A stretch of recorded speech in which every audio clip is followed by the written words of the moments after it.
going on, guys? It's Nez from the Ozark School of Gunfighting. We're going to start doing shorts probably about every 14 days. We're going to be running a drill, work on a fundamental. Today we're going to talk about trigger prep and trigger follow through. I have a clear gun. There's no magazine in it. Locks to the rear, racked multiple times. Gun's good. Okay, so your semi-automatic pistol was designed to have what's called take-up, slack.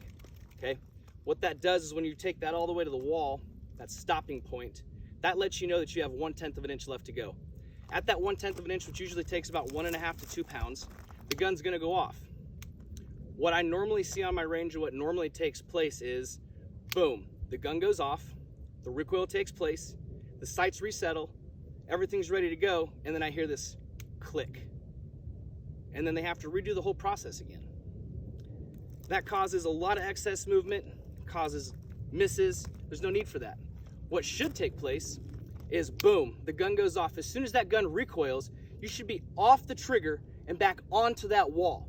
So as soon as your sights settle, all you have to do is that 1/10 of an inch click. Same thing, rinse and repeat. Boom, gun goes off, recoil takes place, go back to the wall, off and on. It's a very, very simple process. It's something that takes a little bit of practice to get used to. Having proper trigger follow through and trigger prep allows you to shoot fast and accurately consistently. One of the mother of all misses, one of the things that I see consistently out here on the range when I'm teaching people is they get everything lined up,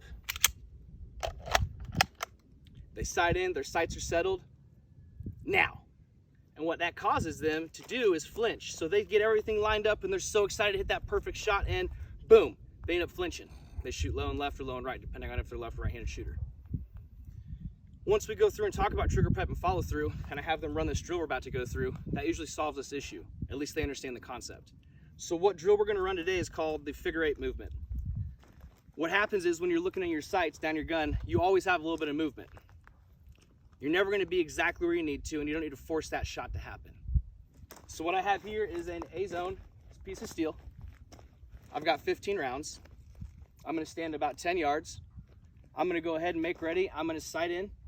And what I'm gonna do is I'm gonna take my dot and I'm gonna move it at about a 6 to 8 inch figure 8 circle outside that target.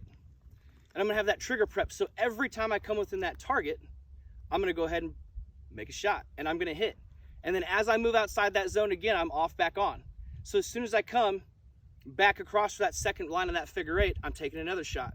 So what it should look like as you're shooting is first figure 8, come through vitals, boom. First figure 8, second figure 8, vitals, boom.